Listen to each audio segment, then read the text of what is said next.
Cinema നടൻ സിദ്ദിഖിനെ Kerala police ഉടൻ ചോദ്യം ചെയ്യില്ല.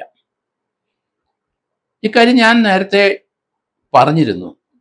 സിദ്ദിഖിന് ജാമ്യം ലഭിച്ച ഉടനെ അക്കാര്യം പറയുകയും ചെയ്തു. കാരണം ഇടക്കാല ജാമ്യം സിദ്ദിഖിന് സുപ്രീം കോടതി അനുവദിച്ചു.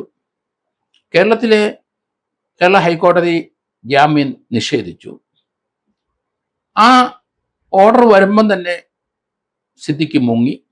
എവിടെയാണെന്ന് പോലീസ് തപ്പി നടന്നു. പക്ഷെ കണ്ടെത്താൻ പറ്റിയില്ല. സുപ്രീം കോടതി അടുത്ത ദിവസം തന്നെ അവിടെ രജിസ്ട്രിയിലെ മുൻകൂർ ജാമ്യത്തിന് അവിടെ ഫയൽ ചെയ്തു. മുകുൾ റോത്തക്കി ആണ് അദ്ദേഹത്തിന് വേണ്ടി ഹാജരായത്. സുപ്രീം കോടതിയിലെ ഏറ്റവും സീനിയർ അഡ്വക്കേറ്റായ അദ്ദേഹത്തിൻ്റെ വാദഗതികൾ സുപ്രീം കോടതിയിലെ 2 അംഗ ബെഞ്ച് പരിശോധിച്ചു. കാരണം പരാതി കൊടുക്കാൻ കാലതാമസം ഉണ്ടായി. 2016 തിരുവനന്തപുരം മസ്കറ്റ് ഹോട്ടലിൽ വെച്ചുണ്ടായ സംഭവമാണ്. 2019 പരാതിക്കാരി വ്യാജമായ ആരോപണങ്ങൾ സിദ്ദിഖിന്റെ പേരിൽ ഉന്നയിച്ചുകൊണ്ടേയിരുന്നു. ആ അധിക്ഷേപങ്ങൾക്കൊന്നും സിദ്ദിഖ് മറുപടി പറഞ്ഞില്ല. സിദ്ദിഖ് കേരളത്തിലെ ഉന്നതനായ ഒരു നടനാണ്. അവിടെ അമ്മയുടെ ജനറൽ സെക്രട്ടറിയാണ്. അറിയപ്പെടുന്ന നടനാണ്. നടനെതിരായിട്ടുള്ള ആരോപണങ്ങൾ പലതും വന്നു. പീഡനാരോപണം അതുവരെ പറഞ്ഞില്ല. മ്യൂസിയം പോലീസ് കേസ് രജിസ്റ്റർ ചെയ്തപ്പം അതിനകത്ത് മ്യൂസിയം പോലീസിനടുത്ത് മൊഴി കൊടുത്തു. അപ്പോഴാണ് പീഡന ആരോപണം പറയുന്നത്. അതിനു മുമ്പ് പീഡനത്തിന്റെ കാര്യം ഉന്നയിച്ചില്ല. സംഭവത്തിന്റെ തീയതി പോലും പറയുന്ന തെറ്റായി പറഞ്ഞു എന്ന് പറയുന്നു. എന്തായാലും പൊതുവെ മുൻകൂർ ജാമ്യത്തിനായി ഹൈക്കോടതി അപേക്ഷിച്ചെങ്കിലും കോടതി അത് പരിഗണിച്ചില്ല. ജാമ്യം തള്ളി. ഏതായാലും സുപ്രീം കോടതിയിലെ കൃത്യമായി 2 ആഴ്ചത്തേക്ക് അറസ്റ്റ് തടഞ്ഞു. അതൊരു ജാമ്യം പോലെയാണ്. ആ മുൻകൂർ ജാമ്യമാണ് തടഞ്ഞതെന്ന് വേണം അതിൽ നിന്ന് മനസ്സിലാക്കാൻ. കേരള പോലീസ് അതിന് എതിർത്ത് അതോടൊപ്പം തന്നെ അവിടെ അതിജീവിതയും വക്കീലിനെ അവിടെ സുപ്രീം കോടതിയിൽ അവർ ഹാജരാകാൻ വേണ്ടി അവരും അതിന് തടസ്സ ഹർജി ആയിട്ട് അവരും പോയിരുന്നു. അതോടൊപ്പം തന്നെ കേരള പോലീസും തടസ്സ ഹർജി ഹാജരാക്കി. സുപ്രീം കോടതി ചോദിച്ചത് എന്ത് തടസ്സ ഹർജി, എന്തിനാണ് തടസ്സ ഹർജി? ഇവരൊക്കെ ഇതിനകത്ത് കക്ഷി ചേരുന്നത്. ജാമ്യത്തിന് ഒരു പ്രതി മൂവ് ചെയ്യുന്നുണ്ട്. അത് സുപ്രീം കോടതി ആ കാര്യം തീരുമാനിക്കും. പിന്നെ വളരെ കാതലായ ഒരു ചോദ്യത്തിന് ഉത്തരം കിട്ടേണ്ടിയിരിക്കുന്നു എന്ന് സുപ്രീം കോടതി പറഞ്ഞു. കാരണം ഇത് പഴക്കമുള്ള കേസാണ്. 2016 കേസാണ്. എന്തുകൊണ്ട് അന്ന് പരാതിപ്പെട്ടില്ല? അത് പ്രസക്തമായ ഒരു ചോദ്യമാണ്. സുപ്രീം കോടതി പല കേസുകളിലും ഇതുപോലെ കാലതാമസം ഉണ്ടായ കേസുകൾ പലതും വരുന്നുണ്ട്. എല്ലാ സ്റ്റേറ്റിൽ നിന്നും ഇതുപോലെയുള്ള കേസുകൾ വരുന്നുണ്ട്.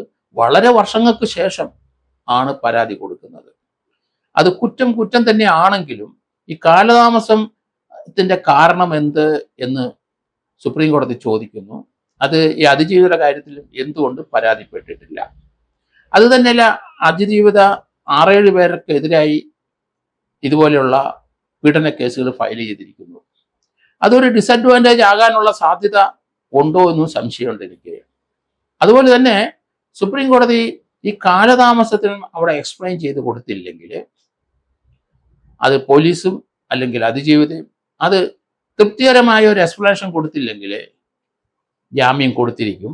അതിന് യാതൊരു സംശയമില്ല. കാരണം സുപ്രീം കോടതി ഇതുപോലുള്ള വളരെയധികം കേസുകൾ സുപ്രീം കോടതി മുമ്പിലുണ്ട്. ഈ കാലതാമസം ഡിലേ എന്ത് ചെയ്യും? അത് തന്നെയല്ല, ഒരു സാധാരണഗതിയിൽ ഒരു പെൺകുട്ടിയോ ആരെയെങ്കിലും ഒന്ന് പീഡിപ്പിച്ചാൽ ഇമ്മീഡിയറ്റ് ആയിട്ട് തന്നെ പരാതി കൊടുക്കും.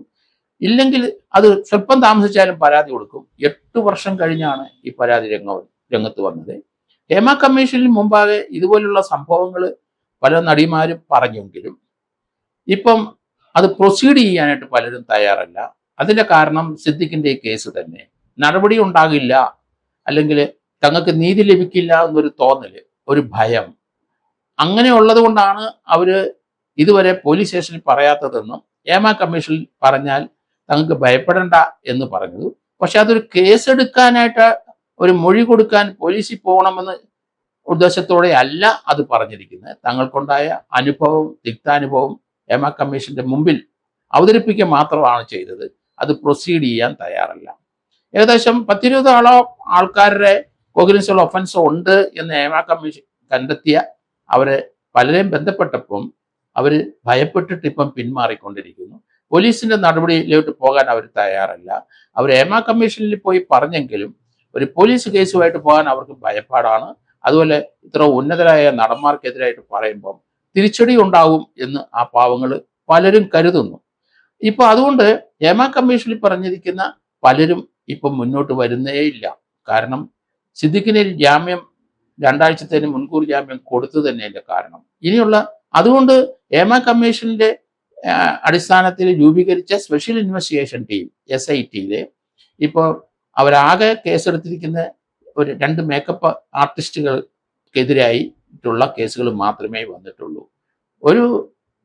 ഒരു ബ്യൂട്ടീഷ്യൻ ആയ 2 പേര് ഒരു മേക്കപ്പ് ആർട്ടിസ്റ്റിനെ പീഡിപ്പിച്ചു എന്ന രീതിയിലാണ് ഈ 2 കേസും എടുത്തിട്ടുള്ളത്. മറ്റുള്ളവരാരും വരുന്നില്ല, മുന്നോട്ട് മൊഴി കൊടുക്കാൻ തയ്യാറാകുന്നില്ല എന്നാണ് ഇപ്പം മനസ്സിലാകുന്നത്.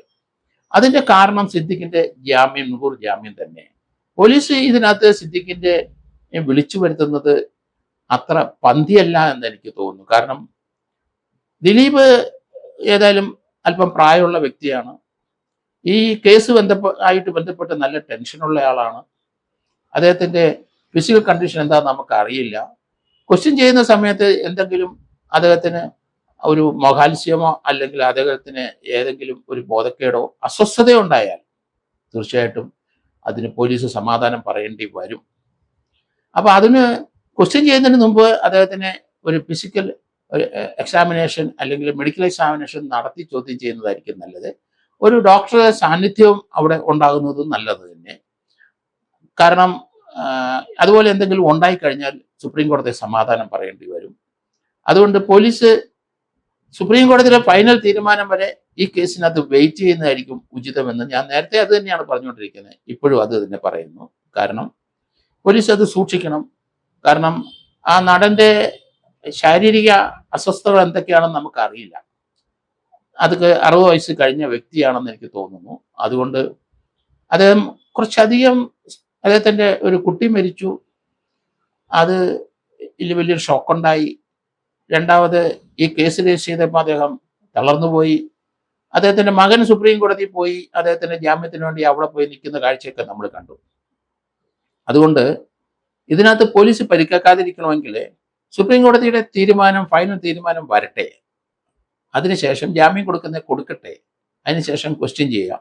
അതിനുശേഷം ഇദ്ദേഹത്തിന് എതിരായിട്ടുള്ള എവിഡൻസ് സ്ട്രോങ് ആണ്, ചാർജ് ഷീറ്റും കൊടുക്കാം. അതുകൊണ്ട് തന്ത്രപരമായിട്ട് നിൽക്കുന്നതാണ് ഉചിതമെന്ന് ഞാൻ കരുതുന്നു.